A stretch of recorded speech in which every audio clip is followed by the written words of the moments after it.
прямом эфире новости Татарстана. Здравствуйте. В студии Даяна Саитова. И в начале коротко о главных темах выпуска. Многодетная мать из Казани с 5 детьми может остаться на улице.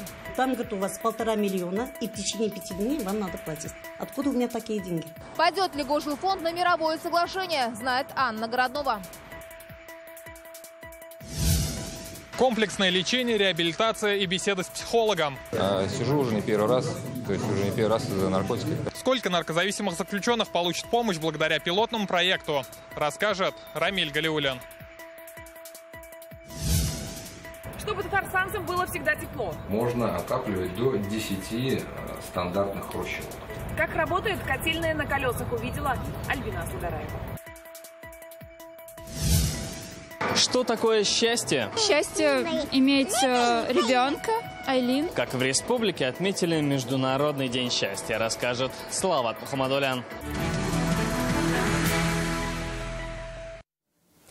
Он привез Наурус в Татарстан. Праздником весны завершился двухдневный рабочий визит Рустама Минниханова в Таджикистан. Вчера про инвестиции, прибыль и бизнес. Сегодня больше о духовном. О сохранении традиций и единстве культур. Алия Хайрудинова.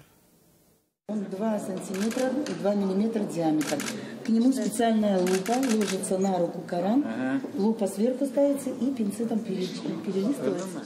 Это самый маленький Коран Национального музея Таджикистана. Рядом и древние татарские рукописи. После осмотра Рустам Минниханов встречается с татарской диаспорой. Президента ждут как дорогого и желанного гостя. Сегодня в Таджикистане проживают 17 тысяч татар. В Татарстане же есть автономия таджиков. В настоящее время с учетом трудовых мигрантов в Татарстане проживает свыше 33 тысяч граждан Таджикистана, 1077 из которых являются студентами. Община таджиков Татарстана, являющихся гражданами России, насчитывает около 6 тысяч человек. Колыбельную, что напевают малышам с рождения, Рустам Минниханов снимает на видео, а после отмечает: в Татарстане проживает 30% всех татар. Остальные по всему миру – это Россия, Узбекистан, Казахстан, Финляндия, Австралия.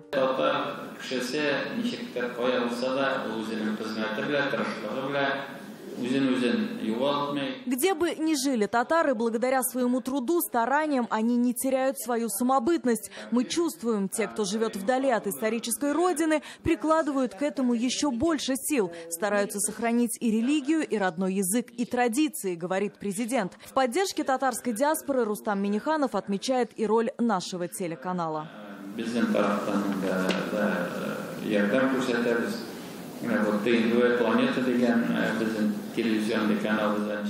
Мы тоже оказываем посильную помощь. К примеру, телеканал ТНВ «Планета» вещает чисто на татарском языке. Есть программы по изучению родных языков. Книги, подытоживает президент Татарстана. А после на праздник весны Наурус. Приветствую Минниханова Рустама Нургалиевича. На Майдане буйство красок, восточные мелодии, веселье. Наурус пришел. Время возрождаться. После экскурсии в гостях хорошо, но душа рвется на родину. Рустам Минниханов невольно вспоминает Татарстан. Это что за дерево? Сосна. У нас липу используют для вот этого. Широко отмечают Наурус с музыкой, песнями, национальными угощениями. В Татарстан тюркскую весну Рустам Минниханов привезет завтра. Алия Хайрудинова, Андрей Сантальцев, ТНВ, Таджикистан. Сейчас мы перемещаемся из Таджикистана в Казахстан. Сегодня там исполняющий обязанности президента Касым-Жомарт Токаев принял присягу. Он пробудет на этом посту до следующих президентских выборов в 2020 году.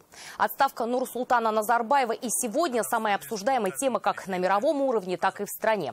Государством он управлял 30 лет. За эти годы между Казахстаном и Татарстаном сложились тесные экономические и просто дружеские отношения. В Казахстане живут 200 тысяч татар, а в нашей республике 2000 казахов. Как они восприняли новость об отставке и чего ждут от нового руководителя? Это должно было случиться. И лучше, если это случится ожиданно, разумно, осознанно, спокойно, что и происходит. Приходит человек, который очень достойный. Сегодня утром я прилетел с Астаны. Это было очень неожиданно. Буквально в течение 5-10 минут загремели все чаты, все переписки. Мы очень уважаем выбор нашего президента. Понимаем, что это было очень сложно сделать такой выбор. Мы рассчитываем на преемственность курса, который был разработан и который проводился все эти годы, без малого 30 лет, Нурсултаном Абишевичем Назарбаевым. И я думаю, что именно поэтому и сделан выбор в пользу Токаева. Мне кажется, все у него хорошо получалось. Вы же представляете, какую столицу отгрохал за короткое такое время.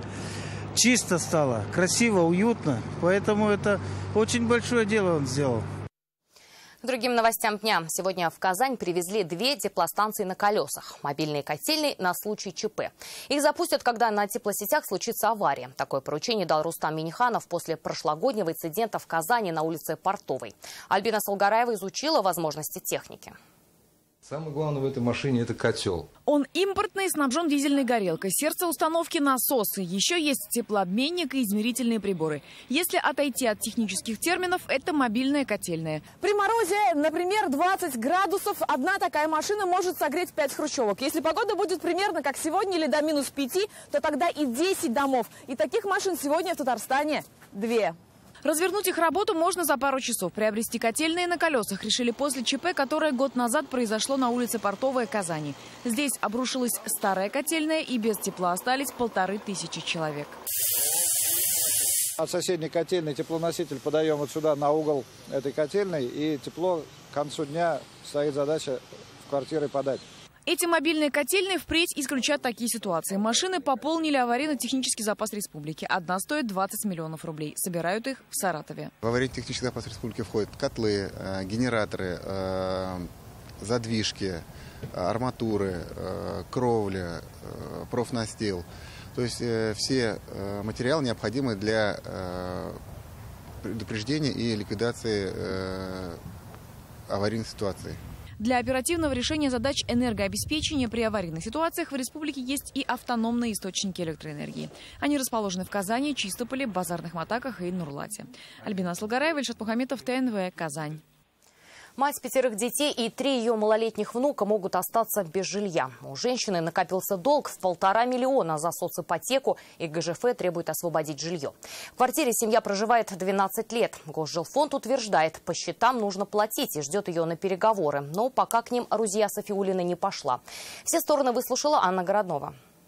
74 квадратных метра, 3 комнаты. Вот тут спальня. Соципотечная трешка, как детский сад. Рузия Сафиуллина заехала сюда в 2007 году. Первые полгода платила по 8 тысяч рублей. Но вскоре ее и 5 детей бросил муж. Тянуть одна семью и платежи женщина не смогла и обратилась в районную администрацию. Они мне сказали, давайте, говорит, мы напишем на имя Абдуллин заявление по соцнайму жить до получения сертификата. Они же обещали в 2009 и 2010 году. Вот и пожалуйста. Заявление написала, договор соцнайма заключила и перестала платить по соципотеке. Ждала сертификат, который положен многодетной семье. Он бы полностью погасил долг, обещали в исполкоме. Но после 8 лет ожидания семью неожиданно исключили из списка. За это время дочь вышла замуж и сменила фамилию. А позже Рузия узнала, в какую долговую яму она попала. Там, говорит, у вас 1,5 миллиона, и в течение 5 дней вам надо платить. Откуда у меня такие деньги?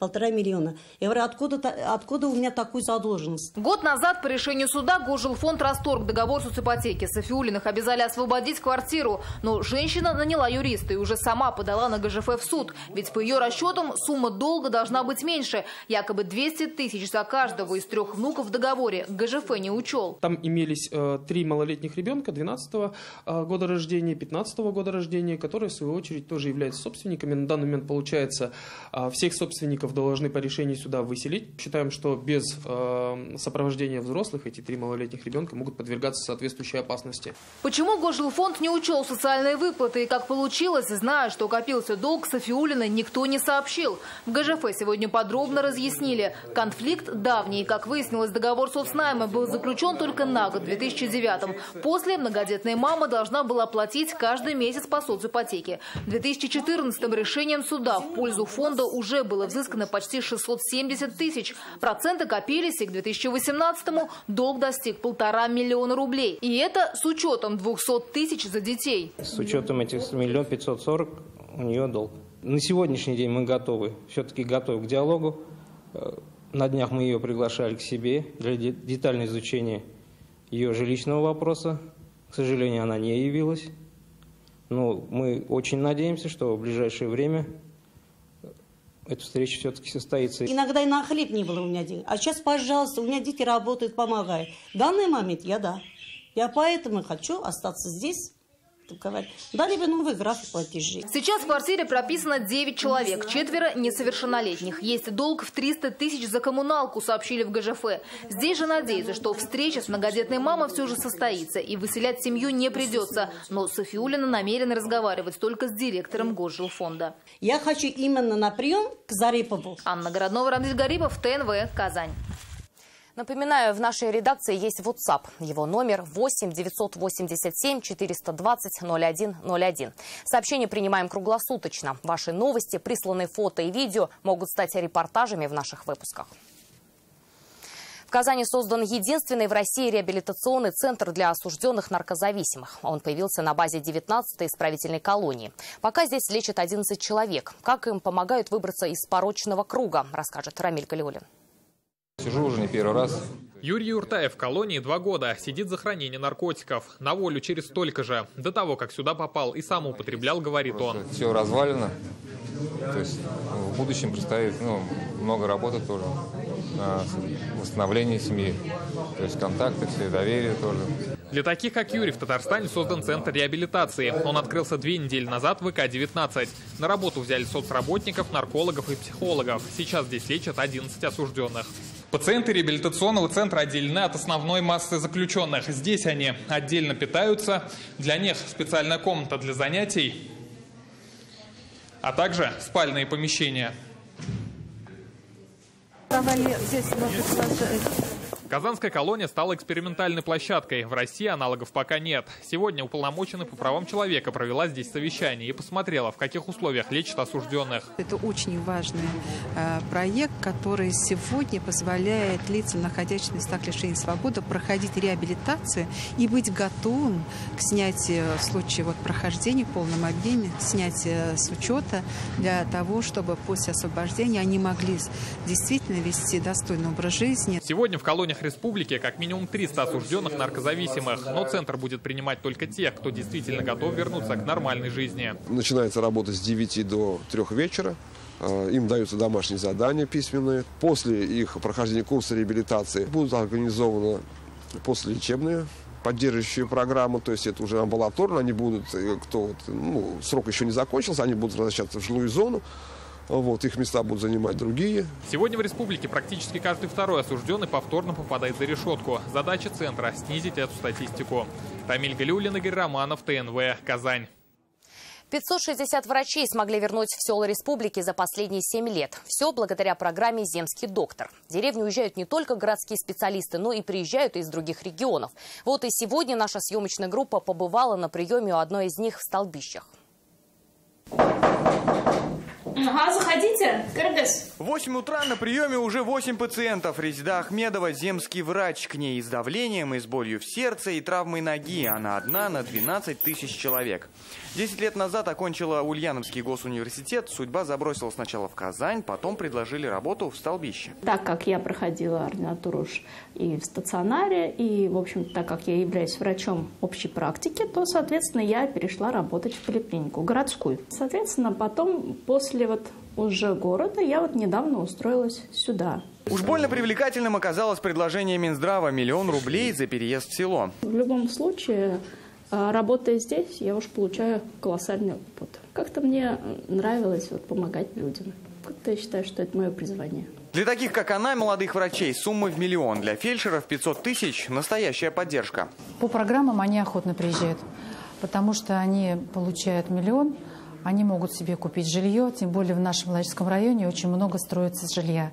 И по социальной ипотеке. Кто радуется появлению земского доктора, так это пациенты. Не нужно им теперь ехать за медпомощью в город. Молодые, они только-только новые знания все получили. Они более современные познания имеют. Плюс, когда приезжают сюда с опытными врачами, общаются, работают. За 2018 год по программе «Земский доктор» в Татарстане привлечено 88 специалистов. А всего за 6 лет действия программы работу в сельской местности нашли больше 500 специалистов. Ленар Геннатуллин, Вадим Илларионов, ТНВ, Лаишевский район. Поставки лекарства амиодарон возобновят с 25 марта. Об этом сообщает интернет-газета «Реальное время». Напомним, что уже несколько недель пациенты не могут приобрести в аптеках жизненно важный препарат. Дефицит возник в связи с перебоями поставок в Россию. Однако первая партия амиодарона в наших аптеках появится уже в течение недели. Это новости Татарстана и далее в выпуске. Он умел войти в каждую квартиру и с каждым подружиться. Не будут идти, а его не будет. И надо как-то жить. Как сегодня в Казани простились с известным телеведущим Алексеем Кулешовым, знает Сергей Хайдаров. Что такое счастье? Счастье иметь ребенка, Айлин. Как в республике отметили Международный день счастья, расскажет Салават Мухаммадулян. Сегодня Фарид Мухаммедшин с рабочей поездкой в Оренбургской области. Там он участвовал в торжественном заседании, посвященному 25-летию Заксобрания региона. Фарид Мухаммедшин поздравил коллег с юбилеем и вручил председателю собрания Сергею Грачеву почетный знак Госсовета за вклад в развитие парламентаризма. Сегодня в Оренбургской области проживает более 150 тысяч татар. Это вторая по численности нация региона. Фарид Мухаммедшин поблагодарил руководство области за создание условий для гармоничного развития каждого народа, что является залогом мира, дружбы и согласия. Мы не только сюда ездим для того, чтобы участвовать в сабантуях, оренбургские пуховые платки покупать, но и для того, чтобы еще раз учиться друг у друга интересному, новому. И это позволяет развиваться нам. Сегодня в Казани простились с известным телеведущим и журналистом Алексеем Кулешовым. Родные, друзья, коллеги и преданные телезрители. На панихиду в 7-ю горбольницу пришли сотни человек. Напомним, его не стало в ночь на 18 марта. Алексей скончался в больнице от осложнений после болезни. В апреле ему должно было исполниться 40 лет. Нашим зрителям спасибо за внимание. До свидания. Еще увидимся. Это последний эфир Алексея Кулешова. Тогда никто и предположить не мог, что он прощается со зрителями навсегда. Сегодня сказать «прощай» пришли к нему. Площадка перед 7-й горбольницей. Здесь родные, друзья, коллеги. Последний эфир он провел 28 февраля, уже будучи очень с высокой температурой. Он мог бы попросить меня, но он этого не сделал. Ай, руки лежат. Очень добрый, всегда веселый и отзывчивый, любил спорт и по-настоящему был предан своему делу. Таким Алексея запомнят коллеги. Сначала Зеленодольск, после столичное ТВ. Свой путь на канале «Эфир» он начал еще в 2003-м. Мне всегда удивляло, что он может разговорить любого представителя, как говорят, социальной группы. И политика, и бизнесмены, и деятели культуры. И мне такое ощущение, что он был везде вот своим. Потрясающий был человек, очень профессиональный, очень спокойный, очень вдумчивый. Очень креативный. Знаете, он находился в самом расцвете своей творческой деятельности. Это был наш коллега, который вызывал огромную симпатию у всех телезрителей. Вы знаете, у него огромная армия телезрителей, которые его очень любят, его смотрят. Если серьезно, то мне кажется, в этом произведении каждый найдет для себя что-то особенное. Говорят, у Алексея были суперспособности. Войти в каждую квартиру и стать каждому другом. Сегодня попрощаться с любимым ведущим пришли и преданные зрители. Да, мы каждый день смотрели, каждый день ждали его голос, очень любили. Каждый день смотрим, ждем. 7 часов. Эфир. На него сердце болит, конечно. Очень жаль. Меня поражало его честность, открытость. Я не говорю о профессионализме. Это все у него было. Но главным достоинством Алексея все-таки была его человечность. Его программы останутся в телеархивах, а память о нем в наших сердцах. Еже простите всему всякому прегрешению, вольному же и невольному. Алексея сегодня похоронили на Зеленодольском кладбище. Сергей Хайдаров, Ренат Сафин, ТНВ, Казань.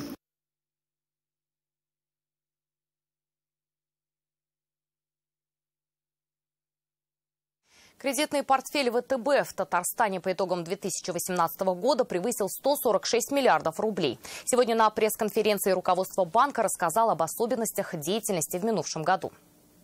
Кредитный портфель объединенного бизнеса банка ВТБ в Татарстане по итогам 2018 года вырос на 18% и превысил 146 миллиардов рублей. Совокупный портфель привлеченных средств физических и юридических лиц увеличился на 19% и достиг 127 миллиардов рублей. Нам удалось действительно свое присутствие на рынке расширить.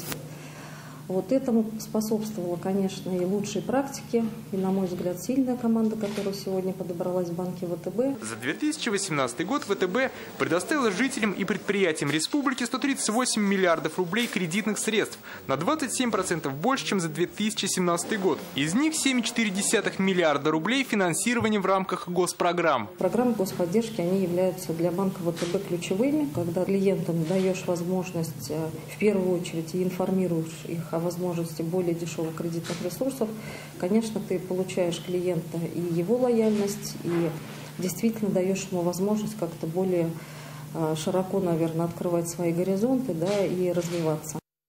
О том, как банк ВТБ закончил 2018 год, более подробно читайте в интернет-газете «Реальное время». Стали известны имена номинантов на премию Габдуллы Тукая. В списке 27 номинантов. Среди них обладатель премии «Золотая маска» Нурбек Батулла и режиссер первого иммерсивного спектакля в Казани Диана Сафарова, хореограф Марсель Нуриев, писатель Марат Амирханов и другие деятели культуры. Имя обладателя Тукаевской премии станет известно 26 апреля, в день рождения великого татарского поэта.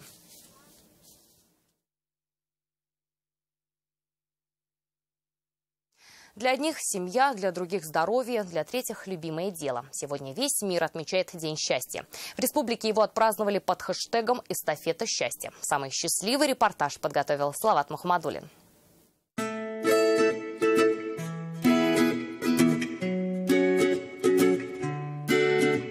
Счастье иметь ребенка, Айлин.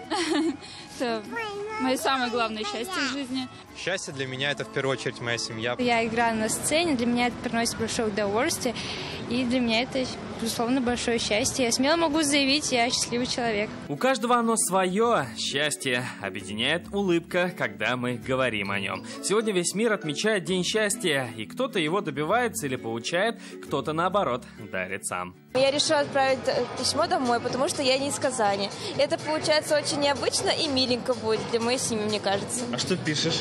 Я пишу, как я их люблю, то, что привет из Казани, что все хорошо. В такой день по всей республике эстафета счастья. Татарстанцы делились в соцсетях своими счастливыми моментами. Для кого-то это дети, для кого-то счастье просто солнце. Кто-то становится счастливым, делая добро. Иногда для счастья достаточно лишь улыбки, а ее причина может быть прямо за вашей спиной, достаточно лишь обернуться.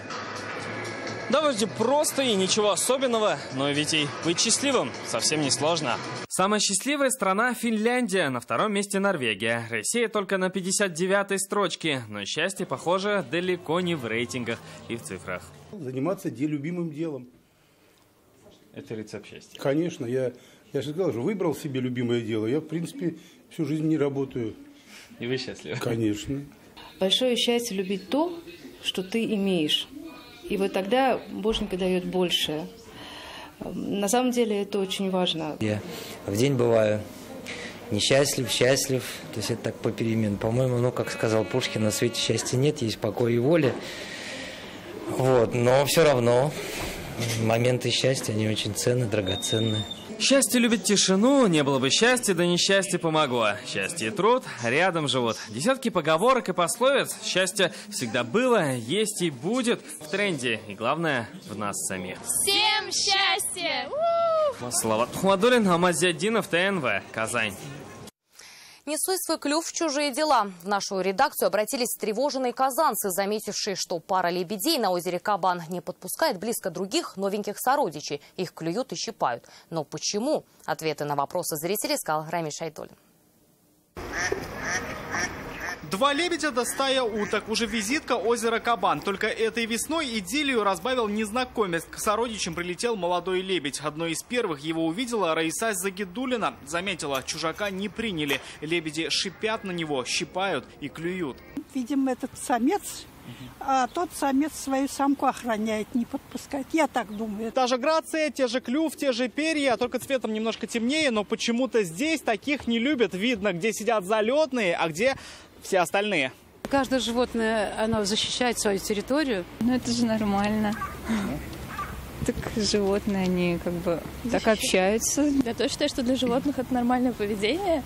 А вот тот несчастный серый лебедь, пусть другое место себе найдет. Оказалось, отверженный вовсе не чужак. Это сын лебединой пары. Как нам объяснили биологи, он и еще 5 лебедей вылупились в прошлом году. Только теперь они взрослые птицы и для родителей посторонние. Поэтому родители строго за этим следят.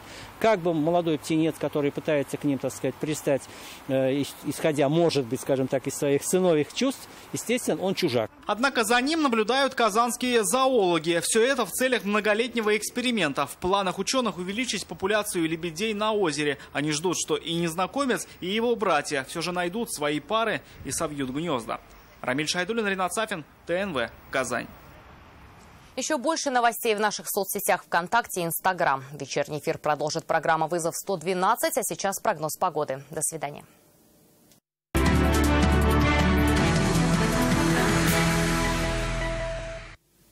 Добрый вечер. Новости спорта на ТНВ, в студии Алмаз Гафиятов. Есть новый мировой рекорд. Татарстанская фигуристка Евгения Тарасова и Владимир Морозов занимают первое место после короткой программы в соревнованиях спортивных пар. Чемпионат мира по фигурному катанию проходит в японской Сайтаме. Спортсмены набрали 81,21 балла, обновив мировой рекорд. Предыдущее достижение было установлено ранее в короткой программе китайскими фигуристами. Произвольную программу спортивные пары покажут завтра. Чемпионат мира завершится 24 марта. К другим темам. Чудом спасли игру и вышли в полуфинал Лиги чемпионов. Волейболисты казанского «Зенита» в золотом сете обыграли польский «Трефл». Такого драматичного матча болельщики не видели давно. Уступая по партиям 2-0, казанцы едва не завершили свое выступление на международной арене. Однако ребята вовремя смогли собраться. Сначала команда Владимира Олекна довела дело до тайбрейка, по сумме 2 матчей сравняв счет. А дальше в золотом сете выиграли со счетом 15-12. Отметим, что во время матча президент Федерации волейбола Татарстана, председатель Госсовета Фарид Мухамедшин вручил сертификат на приобретение 1000 волейбольных мячей казанским школам. Сезон для Акбарса завершен, но хоккеистам не до каникул, пока у всех игроков действующий контракт с клубом, а это значит, надо проводить время с пользой. Данис Зарипов провел мастер-класс для аксубаевских спортсменов. Для воспитанников местной школы визит игрока такого масштаба события. Здесь ребята не только с Аксубаева, но и ближних районов. Сначала откровенное общение в актовом зале, где каждый смог задать вопросы 5-кратному обладателю Кубка Гагарина. Дальше выход на лед. Всего пару движений, хоккеисты научились выполнять точные броски. По минимуму с ребятишками мы так позанимались, и все, я смотрю, как бы получили позитивные эмоции, все довольны. Сейчас завершающую часть осуществим, это автограф-шоу, автограф-сессия, и закончим на это сегодняшний день. И будем ждать следующих приглашений. И это все новости спорта к данной минуте. Будьте здоровы и занимайтесь спортом. До свидания.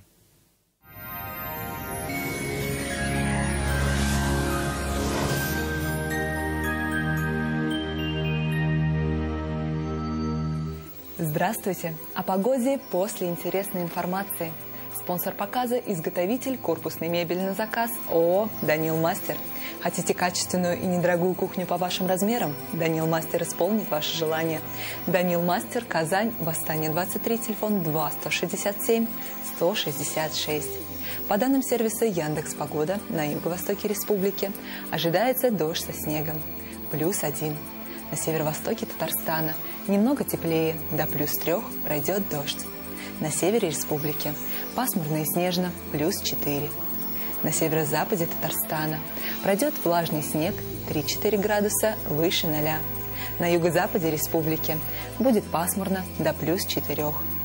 В центре Татарстана ожидается хмурый день, пройдет дождь со снегом, +3. Спонсор показа – клиника ФАРМТ. Лечение аденомы и простатита по европейским стандартам, без боли и операции на израильском аппарате Термекс. Телефон в Казани 292 66 77. Клиника ФАРМТ. Радиоволновое лечение аденомы и простатита на израильском аппарате Термекс. Без боли, без операции. 292 66 77. Не терпи боль. Позвони в доктор Ост. Безоперационное лечение грыж и артрозов. Федеральная сеть медицинских центров «Доктор Ост». Лечение самых сложных заболеваний позвоночника и суставов без боли и хирургического вмешательства. За 10 лет в 10 городах России врачами клиники отменено более 10 тысяч операций. В Казани ожидается дождь со снегом. +3, +5. Ветер западный 3 метра в секунду. Атмосферное давление 756 миллиметров ртутного столба. Влажность воздуха 79%. В магнитном поле Земли спокойно. Автоцентр «Луидор», Казань. Официальный дилер ГАЗ в Татарстане по продаже и обслуживанию автомобилей ГАЗ. Время покупать новый автомобиль с выгодой до 318 тысяч рублей. Только в автоцентре ГАЗ «Луидор». Телефон 8 800 2002 402.